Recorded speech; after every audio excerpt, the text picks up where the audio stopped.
teenager, and I'm never wrong.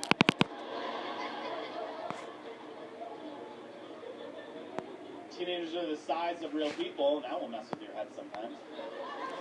I walk into the living room, and I saw my wife setting up a DVD player. And I thought, look at that. I think that I'm going to give her a little smack on the backside, let her know I'm back there. You know, maybe even forehand backhand if she leans into it, you know? Not too hard, though. No harder than I beg her to do to me every year on my birthday. So I got my hand cocked back, I'm ready to party, and then, out of the corner of my eye, I see my wife in the other room. Is everyone following along? The horror show that almost took place in my living room. Thank God I saw my wife in time. Thank God I saw her in time. I don't know what I would do if I would have followed through on that smackaroo. That would have ruined my life. That would have ruined 7 years between stepfather and stepdaughter. If I did that, I think I would be like, I told you, no DVDs until you do your homework.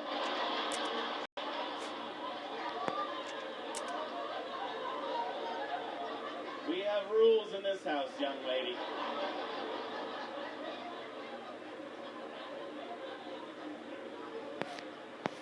We were married for years now. We had a beautiful wedding. We did this Japanese tradition. Paper cranes.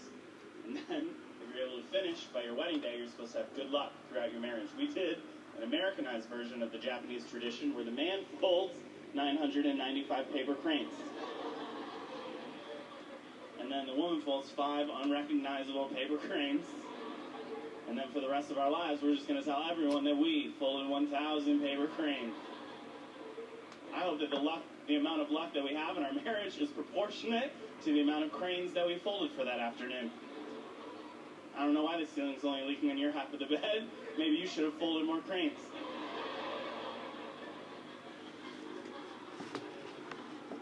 Four years of marriage, it's good. And the biggest fight we ever got in happened the day we moved in together. Here's what happened. I was unpacking my boxes, and my wife saw me, and she said, "What are you doing with those dishes?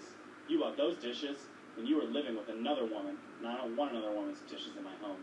And I understand that point of view, but before you decide that she's right and I'm wrong, I like to remind you that my wife has 2 daughters.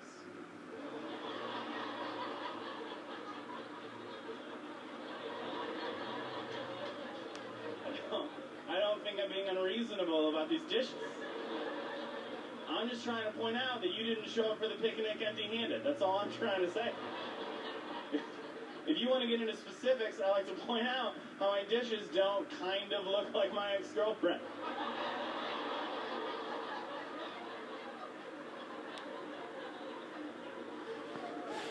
When I met him, they were much younger. When I met him, they were just learning how to lie for the first time. And that's a cute age when they're just trying out lying for the first time. Because little kids don't know how to lie. They suck at it. They don't know about alibis or alternative facts or anything like that. And it's cute to watch them grow into the liars they will be one day as adults. One of them took some candy from her kitchen one night, and she ate it during the night. And the way that we caught her was, she left candy wrappers laying on the floor of her bedroom. When we asked her where the candy wrappers came from, she said, "I don't know." As if there was a chance that we were going to spend,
behind. And that's smart parenting. Gotta keep these kids on their toes. Plus, it's a good life lesson for her. Lying is a necessary life skill. And this way, maybe she learned something. Because the first time I said it was a monster, maybe she thought I was telling a lie. But after waking up to evidence that monsters are real for weeks in a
not the good ones you can get legally over there in Colorado.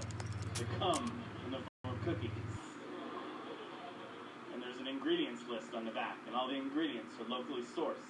All the butter in the cookies comes from pasture-raised cows that only ever eat grass, and they're never forced to live within the confines of a fence, and they're only impregnated during consensual sex with bulls that they're in love with.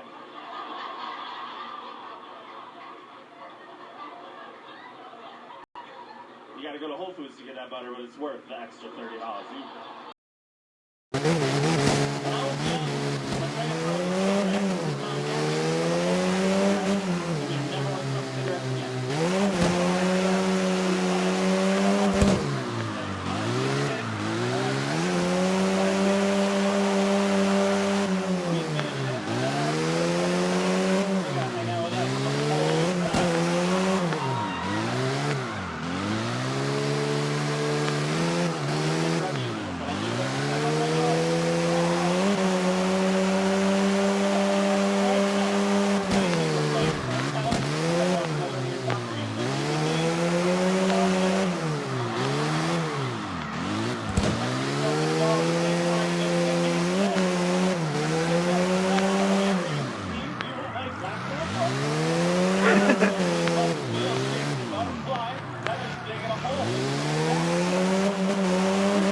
Babies, I'm proud of everything.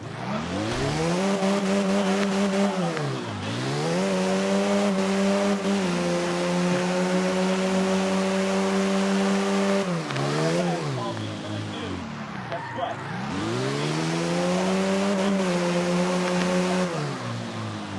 We're probably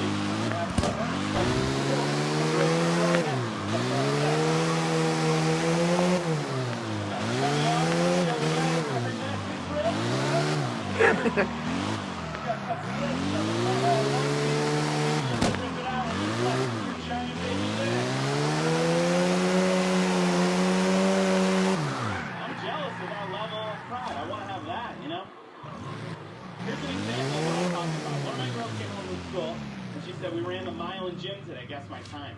I said, I don't know, maybe like 9 minutes. And then she said, well, I would not have guessed time for a mile run. Did something go wrong? Was there someone playing defense on your mile run? Did you have to do your mile run through a corn maze? What happened?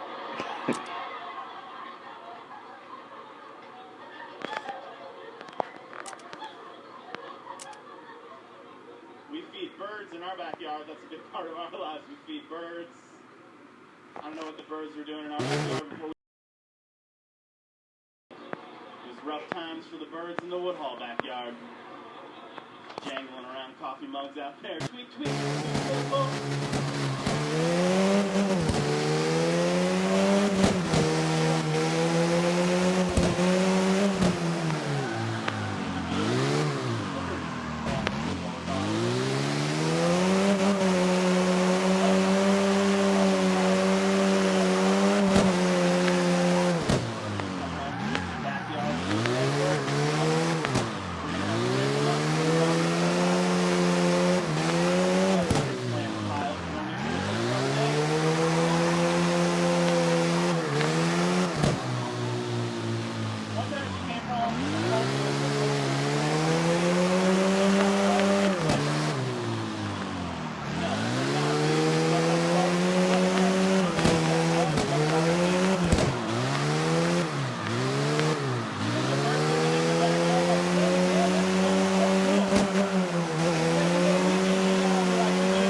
tweet, let's just not leave any dog treats or iPhones near the snake, and I think that will be okay. Unless that snake's a Wi-Fi router. Thought I knew for sure, but it wasn't a match. How about this? Let's have a barbecue, invite over all the neighbors we don't like. Just let nature take its course. And my wife, Virginia, she wants this snake dead, so here's what she does. She calls our neighbor, he comes over and kills the snake. That's not a fun moment in a man's life. So you standing in your own backyard watching while another man protects your family. That sucks. It's had a real negative effect on my self-esteem. She heard something in the night and she goes, oh my God, I heard something, you gotta go check. And I said, I'm not gonna go check. I'm gonna give Steve a call. This is his job from now on. I don't wanna go check. What if it says Snake's family back to avenge his death? What if we accidentally killed Snake Liam Neeson's son? And now Snake Liam Neeson is in the other room right now, just like, I have a very specific set of skills.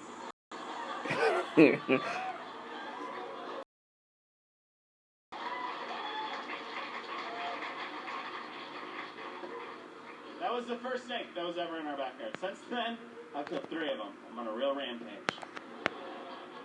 Steve taught me how to do it. He goes, what you do is you take a shovel, you chop the head off the snake, you completely remove the head from the body, and you bury it in a separate grave.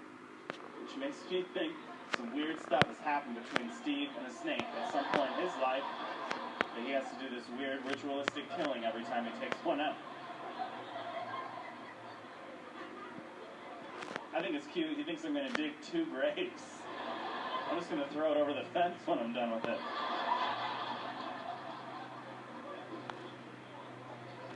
It's made me a braver man now, because I'm no longer afraid of snakes, and none of you should be afraid of snakes either, because humans have a lot of advantages in a snake fight. I would say arms are the biggest one.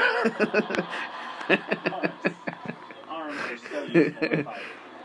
If you don't believe me, find a guy with no arms, and then hit him in the face with a shovel.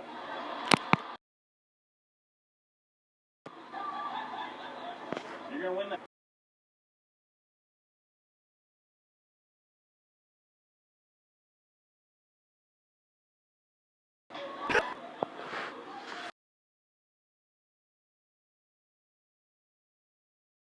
I don't enjoy controlling this. You take him to the forest before my wife comes home.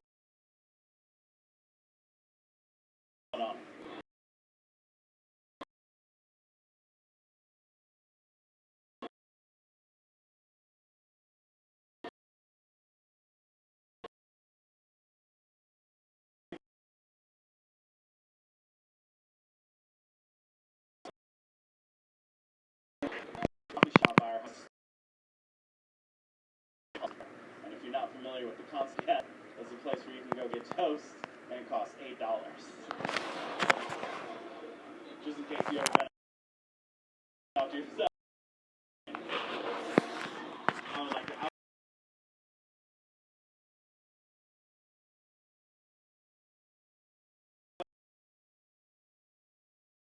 had a toast.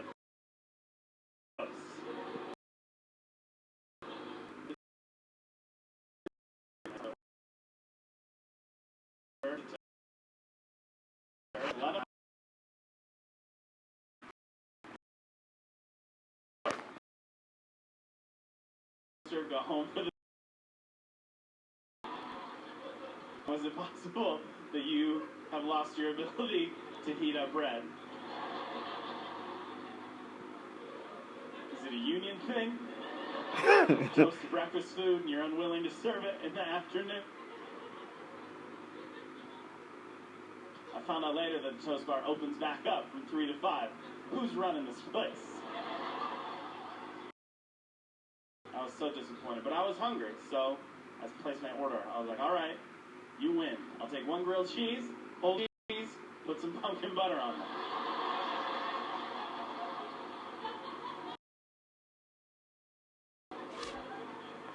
We have a dog. We have a dog. Golden Retriever, beautiful dog, and we bought her. We didn't rescue her. I know that's not a regular way to get dogs. We wanted to do the rescue thing. We signed up for the Golden Retriever Rescue of North Carolina. We got denied. That's kind of humiliating. We filled out forms. They came to our house, and then they sent us a letter in the mail that said, we don't think a dog should be living in your house. We were like, we have kids. And they go,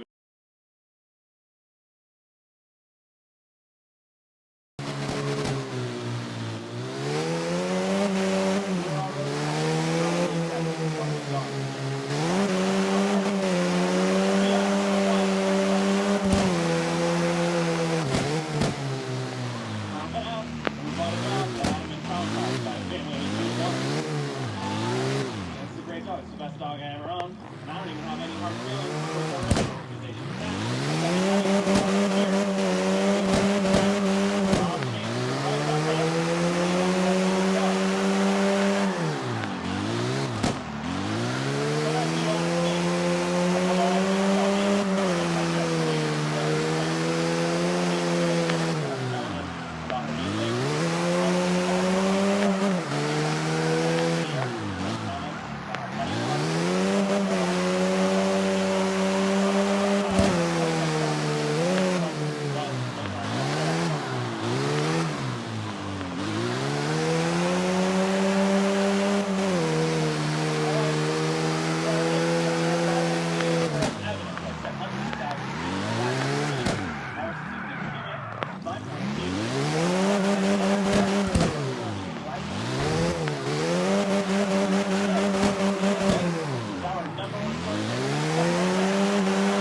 more glamorous than you were expecting, I'm sure.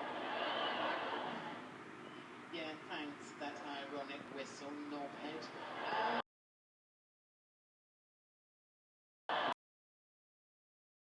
That made, of course I bleeding well would.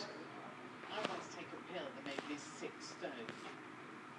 Then I could eat my way back up to 10. What a bloody brilliant weekend that'd be, wouldn't it?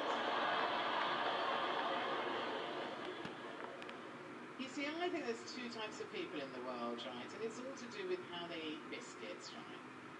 Because the first type of gets a plate out,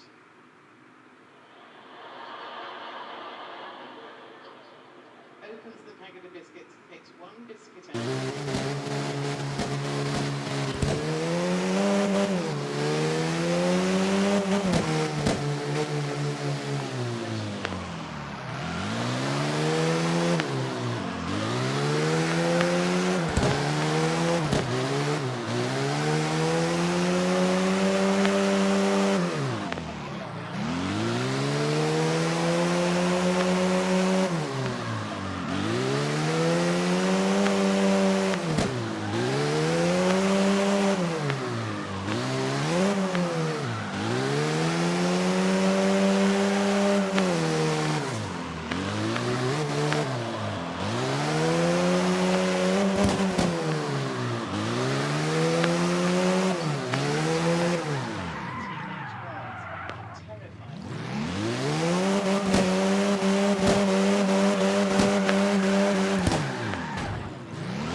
You know, I think when we can burp like men, that's when we'll be equal.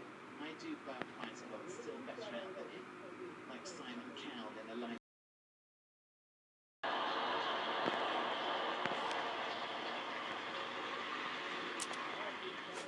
We did America quite a bit the last 2 years, back and forth between England and America, at a moment. I'm in New York. It's very similar. Look, New York and London are very similar. They're similar places. They are. New York is just a bigger, crazier, filthier version. Because New York is filthy. It's filthy. It's dirty.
let your laugh.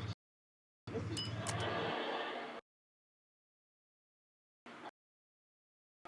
I don't even touch the TV remote control in a hotel room. That's right. So when you're looking at me like, that's a good thing. Yes.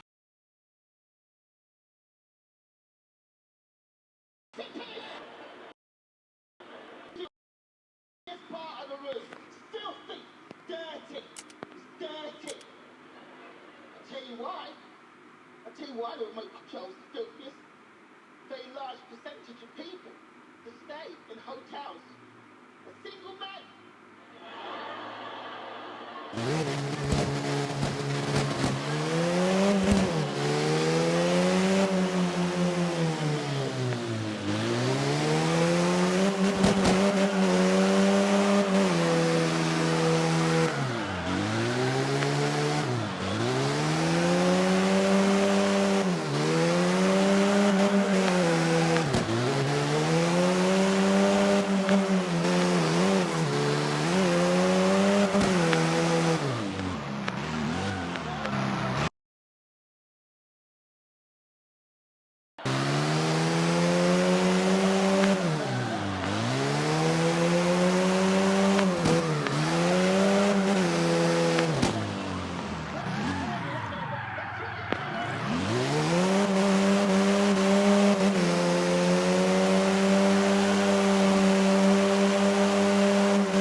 I'll give you an example. Recently I was at the dentist and they had a poster in the waiting room and it said, "Question, do I have to floss between all of my teeth?" Answer, no, just the ones you want to keep.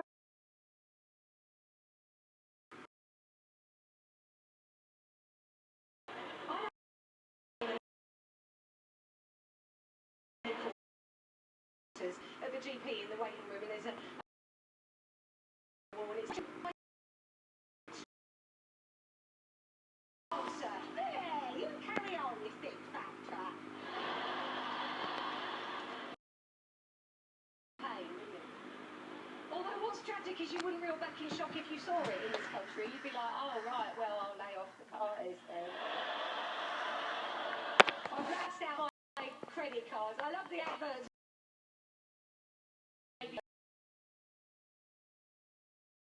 Get this credit card because it's brilliant and there's 0 interest for 9 long months and you can buy loads of stuff and you can go into absolute denial about debt and it might even make you come.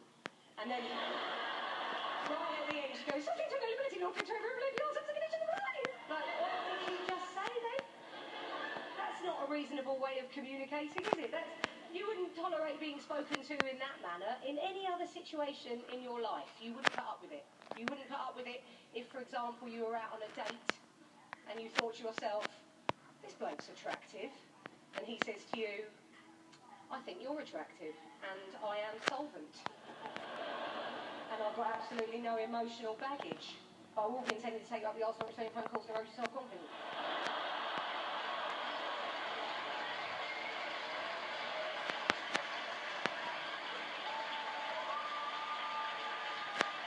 I'm sorry, I didn't catch everything you said then. You gabbled a bit then at the end. Don't worry, darling, don't worry, sweetheart. Do you want another little glass of wine, something like that? Do hope you're going for a tip when I can't be recording it for training purposes.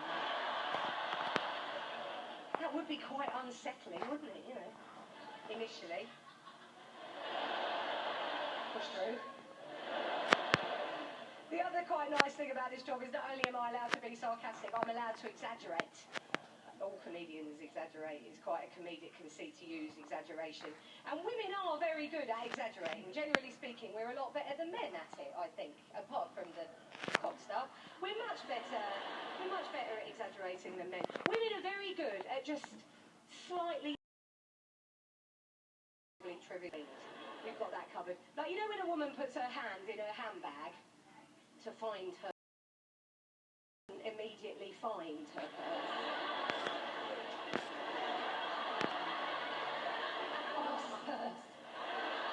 Not being funny, I'm going to have to cancel all of my cards now. I found it! I hadn't checked the front pocket! You're like a prick.